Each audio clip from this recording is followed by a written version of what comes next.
지금까지 배워왔던 성경을 보는 안목에 대해서 이게 정리 겸 또 한 가지 중요한 부분이 있습니다. 중요한 부분은 이 하나님의 말씀이 내 속에 레마가 되었을지라도 사람은 다 자기 주관이 있어요. 얼굴 생김새가 다 틀리고 또 생각하는 것도 틀리고 마음도 틀리고, 그래서 그 기준이, 그 판단을 내가 해서는 안 된다. 그 신앙의 기준의 판단은 하나님이 하시오. 하나님. 그래서 성경의 말씀을 증거하는 이도 하나님이시고, 그것을 깨닫게 하시는 이도 하나님이시고, 그 깨달은 것을 말하고 전할 때도 하나님이 하셔야 된다고. 근데 하나님이 어떻게 하십니까? 하나님이 영이 하신다고요. 하나님의 영, 그것을 성령이라고 그래요. 거룩한 영이라고. 이 거룩한 영을 통해서 우리가 증거되어져야 한다. 하나님의 성령. 그래서 이 진리의 증거는 사람이 하는 게 아니라 나도 사람이 할 수가 없어요. 이 증거는 바로 성령께서 하십니다. 하나님께서 증거하신다. 그럼 하나님께서 증거하시는 것을 어떻게 알 수 있습니까? 우리는 성경을 통해서 그런 것들을 깨달은 영적인 부분이 굉장히 이제 이런 부분이 어렵기 때문에 성령이 없다 막 그런 사람도 있었고요. 또 성령과 그 반대 악령에 대한 역할도 우리가 깨닫고 그것을 분별할 줄도 알고, 또 이 흑암 권세자 그 사탄 마귀의 그 조직 체계 이런 것들 성경에 다 얘기하고 있거든요. 그가 어떻게 죄의 아비인 것도 얘기하고, 네게 죄를 짓는 자는 마귀에게 속하나니 마귀는 처음부터 범죄한 자니라. 하나님의 아들이 나타나신 것은 마귀를 멸하심이라. 또 마귀는 또 거짓의 아비라. 뭐 공중 권세 잡은 자, 우리가 또 싸우는 것은 뭐 이 정사와 권세 하늘에 있는 악한 영들과의 싸움이라. 뭐 별의별 말씀들이 다 우는 사자처럼 마귀가 너희를 삼키려고 한다. 이거 다 알면 뭐하냐 이거예요. 뭐하냐. 그거 알면 뭐하냐. 중요한 거는 내가 성령과 함께하고 있어야지. 하나님의 영과 함께하고 있으면요, 그 모든 것들은요 다 물러가게 돼 있는 거예요. 그러니까 내가 예수 그리스도를 온전히 예수 그리스도의 계시를 받고 은혜를 받았다고 하면서도 내가 행할 수 없는 이유가 뭘까? 내가 증거할 수 있는 할 수 없는 이유가 뭘까? 이것이 바로 나를 의지하기 때문에, 내 소욕을 의지하기 때문에. 내 소욕을 의지하지 말고 주님을 의지해야 돼요. 오직 주님만 바라봐야 돼요. 너희가 회개하고 주 예수를 믿으라. 그러면 성령을 선물로 보내리니라고 말씀했습니다. 우리 자신은, 우리 육체의 소욕은요 세상에 물들었고요. 우리가 죄 짓는 그때부터, 아담 때부터 그 한 사람부터 말미암아 죄가 들어오고 죄로 말미암아 모든 사람이 사망에 이르렀느라 했을 때 여러분과 제가 그 사망에 이르렀는데, 죄를 짓고자 하는 소원이 있는데 우리의 육체적인 소욕은 누구나 죄인이라는 거예요. 의인은 없대 한 사람도 없는 것입니다. 그러면 내 육체의 소욕으로 얘기하면요 의로운 자가 하나도 없어요. 그렇기 때문에 우리가 이 믿음도 내 육체적인 소욕으로 나 이 정도면 됐다. 나 이제 믿는 사람들 이제 깨달았으니까 이제 됐다가 아니라 내 소욕을 버려야 되는 것입니다. 그래도 나는 죄인이로소이다. 할렐루야. 그래도 우린 죄인이에요. 내 속에 예수가 계심으로, 예수가 계심으로 나를 의롭다 함 받은 거지. 그래도 죄인이라고요. 예수께서 나를 의롭다 했어요. 그래서 우리 겉사람은 다 죄인이에요. 근데 속사람은 온전한 예수로 성령이 인친 것은, 그것은 내가 아니라 주님이에요. 내 안에 예수가 있으면 생명이 있고 예수가 없으면 생명이 없다는 거예요. 그러니까 보혜사 성령으로 그걸 인쳤다는 거예요. 그걸 세례라고 그러고요. 우리가 성령 세례를 받아야 돼요. 물로 세례를 받았다고 구원 얻은 것이 아니라 물로 세례를 받았다는 것은 바로 하나님을 찾아가는 선한 양심이다 그랬어요. 양심으로 구원 얻습니까? 물로 구원 얻습니까? 그렇지 않습니다. 물과 성령으로 거듭나지 않으면 하나님 나라 갈 수 없다 그랬어요. 바로 성령으로 거듭나야 돼요. 내 육체의 소욕, 내 생각보다 중요한 것은 성령의 역사입니다. 먼저 그의 나라와 그의 의를 구하려는 그 마음이 있어야 돼요. 내 것을 먼저 구하려 하지 말고 그 나라와 그의 의를 구하라고. 그럴 때 그 나라의 성령이 우리에게 임하는 것이에요. 그 나라의 의의 성령이 우리에게 임한다고요. 성령으로 귀신을 내쫓는 것이면 하나님의 나라가 너에게 임했다고 말씀하고 있어요. 바로 우리는 이처럼 이제 나를 의지하지 말고 주님을 의지하는 자가 되라고 성경을 기록해놓은 거예요. 그러니까 기록된 성경의 말씀을 볼 때 이거는 내 마음대로 내 사사로 해석하지 말고 주님의 의도를 깨닫고 주님의 마음을 가져야 이 성경을 볼 수 있는 거예요. 아, 주님께서 무엇을 말씀하고 있구나. 이걸 문자적인 해석으로 보기 때문에 이거 큰 문제가 생길 수 있어요.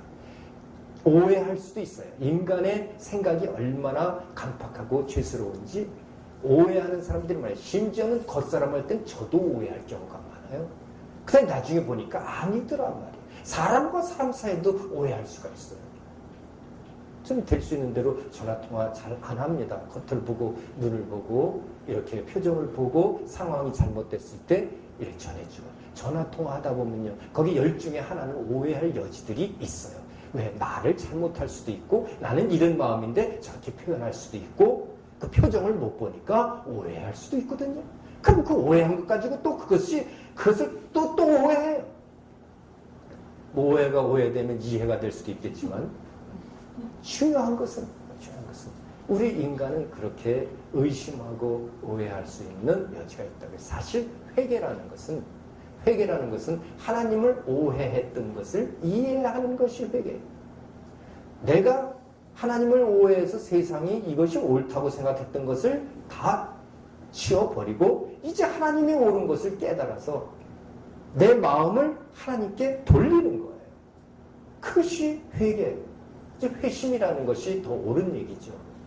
회개 그냥 반성만 할 뿐이 아니라 이제 반성한 것으로 끝나는 것이 아니라 내 마음을 이제 주님에게 돌려야 되는 것이에요. 완전한 회심이 이루어져야죠.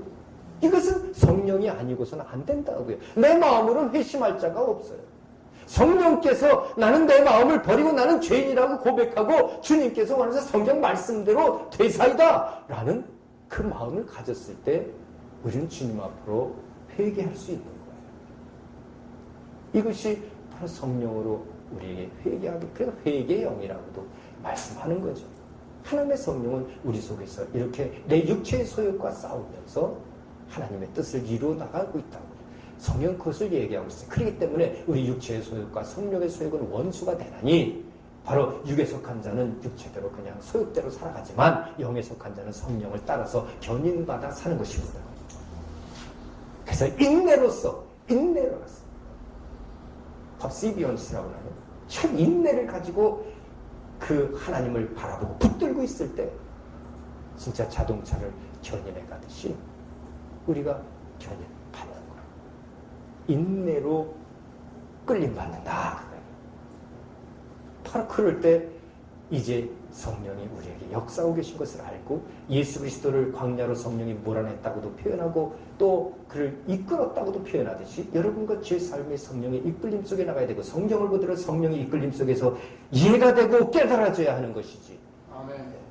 이 성령의 이끌림을 받지 성령 충만을 내 소욕으로 한다면 이 성경을 통해서 내가 어떻게 하면 부자가 되볼까?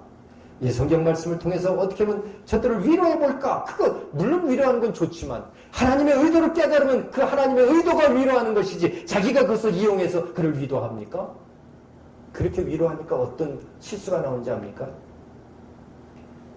이 업소는 시작은 미약하나 나중은 창대하리로다 하지 그러면서 멋있게 기도를 해줘요. 이 잘못된 기도를 하고 있는 거죠. 왜 그럴까요? 이건 자신은 하나님의 말씀인지 알고 선포했어요. 이라 이렇게 했는데 이건 하나님의 말씀이 아니었어요. 구약에 욥의 세 친구 중에 한 친구의 그 조언하는 얘기였어요. 하나님은 그 조언한 얘기들 필요 없다는 거예요. 주권자는 오직 하나님뿐입니다. 사람의 말을 그렇다면 그렇기 때문에 기독교에서도 맹자의 말을 그걸 좋은 말이니까 어떻든 사용하고 이게 육체적인 것이에요. 영적인 것이 뭐가 미약하나 창대합니까? 그가 미약한 것 같지만 영적으로 강한지 미약한지 너희가 어떻게 아냐? 교회가 작고 사람이 없다고 미약합니까? 진리의 교회가 강한 거예요. 할렐루야. 사람이 많고 건물이 크다고 교회가 강한 겁니까? 진리가 없으면 연약한 거예요. 그러니까 겉으로만 보고 겉을 복 내려준다고 하고, 그러니 그 신앙이 기복적인 신앙으로 변하지 않겠습니까? 당장 내가 부자가 되고 당장 내가 편한 것을 위해서 살아가는데 어떻게 주님을 위해서 그들이 순종하겠느냐? 그 위로해 주려고 성경을 본 사람들이고, 우리는 하나님의 그 말씀이 깨달아졌을 때 진리를 전하는, 그가 지금 힘들고 어려울지라도 그 진리를 통해서 반석에 굳게 선 믿음에 대해서 그 사업장은 날로 번창할 것입니다. 할렐루야.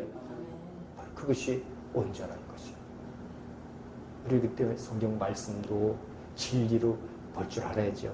그 성령을 진리의 영이라는, 진리의 영은 거짓을 이기는 것이에요. 이것은 빛이 어두움을 이길 수 있는 것과 똑같습니다.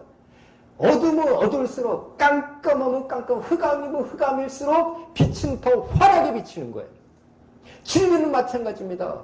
거짓의 사람이 거짓일수록 그 진리는 드러나는 것이에요.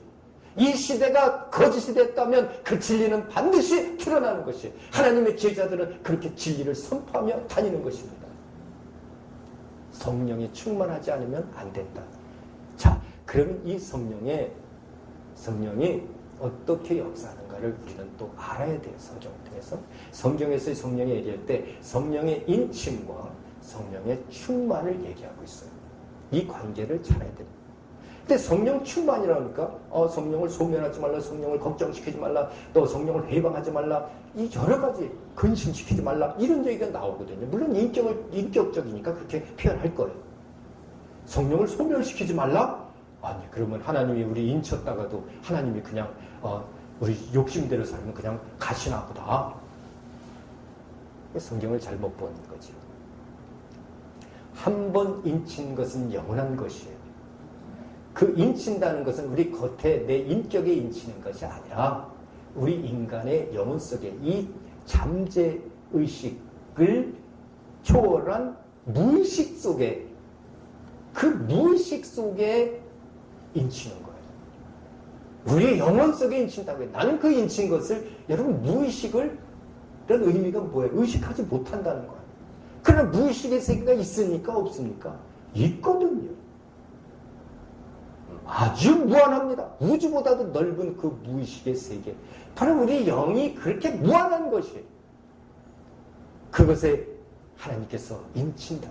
인쳤는지 안 쳤는지는 잘 모르겠지만 하나님의 진리를 받고 예수 그리스도의 은혜를 받으면 그 성령으로 증거가 나는데, 뭐 증거는 여러 가지로 나타날 수 있어요. 참 인간이 할 수 없는 일들이 나타나기도 하고, 또 하나님의 사랑이 내 마음속에서 나오기도 하고, 세상 사람들이 할 수 없는 것을 할 수 있고, 이것은 나는 주님을 믿지 않았을 때 하지 못하던 것을 하게 되었고, 이런 것들은 성령이 역사하고 있는 것이고, 성령께서 인쳤다는 것은요, 이것은 영원히 인친 것이에요. 이것은 어떤 화학적인 작용도 아니요, 물리적인 작용도 아니요, 이것을 영합이라 그래요. 영적인 합일체가 돼. 내가 주님이고 주님이 나가 되는 거예요. 속사람이. 영혼이. 그렇기 때문에 그것을 이마에 예수의 이름으로 인쳤다. 이렇게. 인쳤다. 도장 찍었다. 도장은 권리거든. 권리. 영원한 너는 내 것이다 라고 도장 찍었기 때문에요. 내 겉사람이 조금 죄 짓는다고 해서 그 인친 것이 무효가 되는 게 아니에요. 내 목숨을 주를 위해서 한 번이라도 버린 사람은 그때 성령이 인치는 거예요. 말씀을 가지고 분명히 예수를 믿고 내 목숨을 주님에게 한 번이라도 드린 자는 그 드릴 때에 성령이 인치는 거예요. 그럼 성령의 충만은 뭘까? 그 성령의 인침일 때 성령이 임하면 권능을 받는다는 것. 이 권능은 무엇입니까? 하나님의 손가락. 그래서 하나님의 부리는 영도 성령이에요. 성령의 범위에는 삼위일체의 성부와 성자와 성령의 그 삼위일체의 본영도 성령이지만, 보혜사 성령이라고 해요. 그 하나님이 부리는 영들, 하나님에 속한 모든 영들을 성령이라고 해요. 우리는 하나님에게 속한 그러한 말씀의 사람들이기 때문에 말씀을 도라고 표현하거든요. 그래서 중국 성경을 해석할 때 도라고 십자가의 도, 십자가의 말씀을 얘기하는 거예요. 도라고 표현해요. 진리를 도라고 표현한다고요. 진리를. 그러니까 우리는 이 성령을 통해서 바로 하나님의 진리가 우리 안에 인쳐진 자들이에요. 인쳐진 자. 결국에 이 성령에 인쳤을 때 그 모든 성령들, 성령. 그래서 퓨누마라고 또 이것을 복수로도 사용해요. 물론 하나님도 복수로 사용하는 것은 구약시대 때 엘로힘하고 힘이라는 복수를 사용한 것은 삼위일체 하나님을 의미하기도 하는 거지만 사실 이 성령도 마찬가지예요. 히브리서 1장 14절 보니까 천사는 하나님이 부리시는 영으로서 구원 얻을 후사를 위하여 보내심이 아니냐 그랬거든요. 그러니까 이 악령과 반대되죠. 성령. 그 성령은 악령과 반대된 악령들, 사탄, 마귀, 이 귀신들, 이 타락한 천사들을 얘기하는 거예요. 이 타락한 천사들과 반대되는 하나님의 천사들을 성령이라고, 우리 성도, 우리 말씀의 사람을 성도라고 그래요. 성도, 성령, 그렇게. 우리가 많이 보였어요. 성도들, 그렇죠? 성령들. 그래, 보혜사 성령은 성령들이라고 할 수 없죠. 보혜사 성령. 하나님의 성부와 성자와 성령의 본령이에요. 그렇기 때문에 이 천사들을 우리는 충만이라고 해요. 성령 충만을 이룰 수 있고 귀신 충만을 이룰 수 있어요. 귀신 하나가 있다가 쫓으니까 나갔다가 물 없는 곳을 찾아다니다가 7 귀신이 들어갔다. 아, 이 귀신 충만이에요. 7 귀신이 들어갔다는 건 귀신 충만한 거예요. 7 성령이, 이건 성령 충만이에요. 7이라는 숫자는 게마트리아라는 그 신학에 의하면 바로 그 수의 의미를 나타내는 거예요. 당시에 이제 로마자가 없었기 때문에 숫자가 없었거든요. 숫자를 사용할 수 없었거든요. 그때 헬라 시대 때 로마자가 없었잖아요. 그러니까 결국 그 글자에 우리나라 따지면 기역, 니은, 디귿 할 때 1, 2, 3, 4 그 받침에다가 숫자를 넣어서 했던 거예요. 그래서 이제 그런 게마트리아의 학문을 알아야 이제 계시록도 푸는 거죠. 666 짐승의 표, 이게 사람의 수라 이렇게 표현하고 있죠. 그게 무엇인지 그게 아주 총명한 자들은 다 아는 거죠. 성경의 말씀대로 그대로 총명한 자는 다 안다고요. 총명한 자가 누굴 총명하다고 할까요? 성령 충만한 자. 성령 충만. 이 성령 충만하면 하나님의 성경을 올바로 볼 수 있는 이렇게. 그러니까 우리는 성도. 성령이 바로 이 천사들도 권능을, 성령과 권능, 보혜사 성령과 권능. 그래서 성경에서 볼 때 이 성령이 보혜사 성령을 얘기하는가 아니면 하나님의 천사들을 얘기하는가 이거를 잘 구분할 줄 알아야 돼요. 구약의 성령은 보혜사 성령이 있을까요? 없죠. 하나님의 천지를, 하나님의 수면위를 하나님의 성령, 영이 운행하니라 이럴 때 이 성령은 천사예요. 천사. 보혜사 성령이에요. 보혜사 성령은 우리 인격, 우리 영혼에 인치는 성령입니다. 자연에 움직이는 거 우리 육체도 자연에 속했잖아요. 이 자연에 움직이는 성령을 천사라고 그래요. 또 이 자연에 움직이는 이 타락한 천사를 악령이라고 해요. 그러니까 귀신이 들릴 수도 있고 성령이 충만할 수도 있고 성령의 인침과 성령의 충만은 방식. 그래서 성령의 인침은 이례적이에요. 이것을 성령 세례할 땐 보혜사 성령이 임하는 것을 성령 세례라고 그러는 거예요. 성령 세례니까 그때 막 방언을 하잖아요. 이 방언, 텅 이거는 천사들을 하는 거죠. 그래서 천사들의 소리라고요. 천사들 내 입술을 움직이는, 내 혀를 움직이는 거예요. 텅. 바로 내 속에 보혜사 성령이 임하니까 성령으로 생수의 강과 같이 그 배에서 바로 그 강이 흐른다는 것은 성령이 역사하고 있는 거예요. 우리 손이 있으면 이 손에 손가락이 있듯이 손이 움직이면 손가락이 움직이듯이 하나님의 보혜사 성령이 움직이니까 천사들이 움직여요. 그것을 다 성령이에요. 손이라고 그러잖아요. 손바닥과 손가락을 다 합쳐 손이라고 그러잖아요. 성령이에요. 그렇기 때문에 성경을 볼 때 우리가 성령도 잘 구분해야 돼요. 이것이 보혜사 성령을 말씀하는 것인가? 그러니까 계속적이다. 그러면 이건 천사를 얘기하는 거예요. 또 일시적이다. 이것은 바로 보혜사 성령을 얘기하는 거예요. 일시적이다. 또 우리 성령 세례는 한 번 받습니까? 두 번 받습니까? 한 번밖에 안 받아요. 일시적이에요. 그게 보혜사 성령이에요. 그러니까 하나님의, 그리고 우리 이 영 안으로는요, 천사들이 들어올 수 없어요. 우리 영 안으로는 오직 성부와 성자와 성령이 되시는 하나님의 영만이 들어오는 거예요. 그래서 우리가 하나님의 성전이라는 것이에요. 귀신이 아무리 들어와도 우리 영혼에 들어오지 못해요.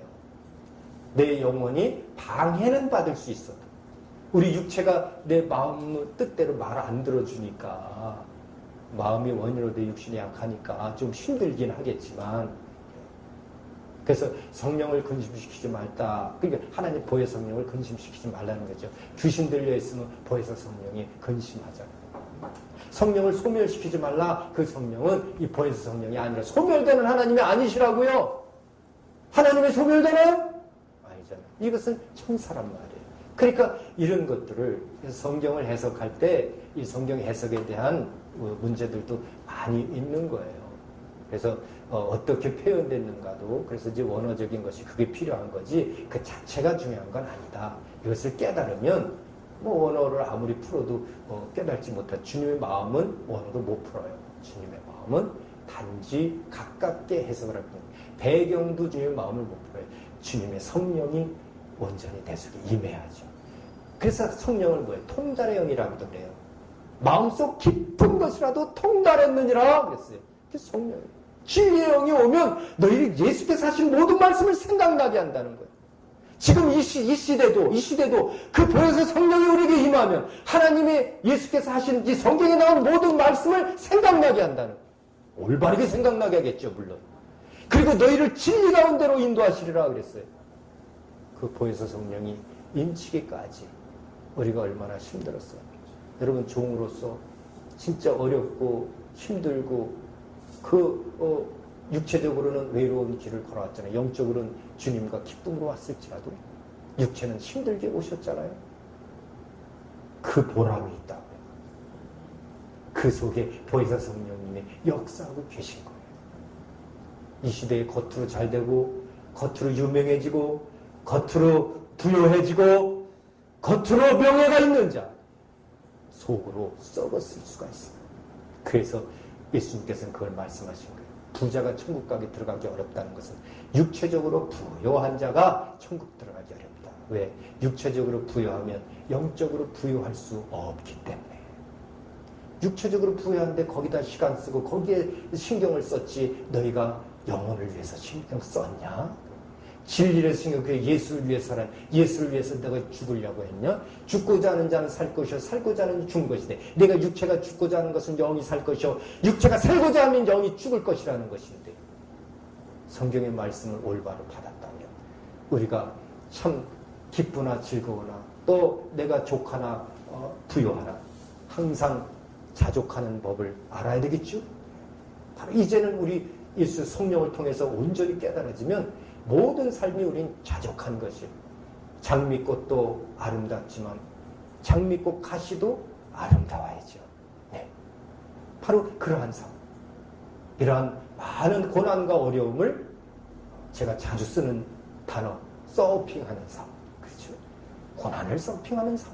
이런 것들이 어디서 나옵니까? 보혜사 성령의 인치. 이건 영원한 완전성화라고 그래요. 신학적으로. 완전성화.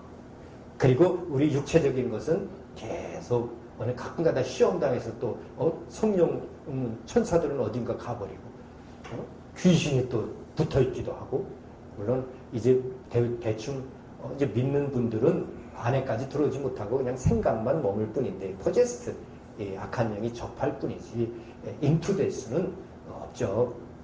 그러나 믿음이 약하고 그런 성령을 의지하지 않으면 인투되는 것이에요. 내가 성령으로 인침받았어도. 그래서 내 영으로는 들어오지 못해도 내 인격과 내 신경을 통해서 그 귀신은 역사할 수도 있는 거죠. 그래서 성령 충만해야 돼요. 물 없는 곳을 찾았는데 물이, 말씀이 없는 곳만 찾아야 돼요. 우리 속에 이 하나님의 말씀과 또 믿음으로 충만하면 7길로 도망가요. 7길. 또 음부의 권세가 손도 대지 못하리라. 성령을 받은 자, 성령을 받으면 우리는 죄사함 받은 자로서 하나님이 우리를 이끌어주고 우리의 견인을 통해서 하나님 앞에 나가는 거예요. 그래서 영화의 단계로 계속적인 성화가 이루어지는 거예요. 그래서 완전 성화도 맞고 계속적인 성화도 맞는 거예요. 어떻게 겉사람과 속사람을 구분할 줄 알고 성경을 올바로 아는 사람들은 그것 갖고 싸우지 않습니다. 어느 교단은 완전 성화가 맞는다, 어느 교단은 계속적인 성화가 맞는다. 육체적으로는 계속적인 성화예요. 영적으로는 완전히 인쳤기 때문에 이것을 완전 성화라고 하는 거예요. 속사람은 완전 성화돼요. 그 여러분과 저는 속사람은요, 예수와 같아야 돼요. 그래서 겉사람은 그 죄 짓고자 하는 소원도 있고 또 그 죄의 문화 속에서 그것이 찌들어있기 때문에 쓴뿌리들이 있고 할지라도 그것은 어쩔 수 없어요. 그것은 주님 앞에 계속 해결해야 돼요. 다시 말해서 발을 씻은 것처럼 그러나 너희 몸은 깨끗하니라 라고 예수께서 말씀하신 것처럼 우리 몸은 깨끗해요. 우리 속은 깨끗하다고요. 그러나 발은, 이 겉사람은 아직도 세상 속에 살아가기 때문에 내가 그러나 속사람이 깨끗할 때 겉사람을 회개시킬 수 있는 것이에요. 그럴 때 이것은 계속적으로 성화되어 가서 내 육체를 떠날 때 완전 성화에 이르는 것입니다. 이러한 신학적인 문제도 우리가 해결할 수 있는 것입니다. 자, 그래서 우리가 성령을 이렇게 올바로 가지면 이 성령을 통해서 우리는 율법에서 해방될 수 있어요. 육체의 율법에서 해방된다. 율법에서 해방됐다는 것은요, 율법이 없으면 죄가 없죠. 율법이 없다는 건 죄가 없는 거예요. 율법은 정죄하는 거거든요. 아니, 신호등법이 없는데, 신호등이 없는데 무슨 신호등 위반했다고 그러나요? 예, 율법이 없으면, 신호등법이 없으면 죄가 없는 거예요. 마찬가지로 율법에서 해방됐다는 것은요, 죄에서 해방됐다는 거예요. 죄에서 해방됐다는 것은요, 심판에서 해방됐다는 거예요. 아니, 죄가 없는데 무슨 심판을 받습니까? 그렇죠. 그래서 이 성령, 우리 보혜 성령이 임한 건요, 완전 구원에 이르는 거예요. 완전 성령. 그래서 이것은 율법으로부터의 해방, 죄로부터의 해방, 심판으로부터의 해방. 바로 성경에서 그것을 얘기하고 있어요. 하나님의 사랑은 물론 나타나지만. 자, 이제 우리가 이렇게 이제 성경을 통해서 볼 때 이 세 가지는 필수적인 요소였어요. 이 세 가지 중에 하나라도 없으면 하나님이 삼위일체 중에 한 분만 없어도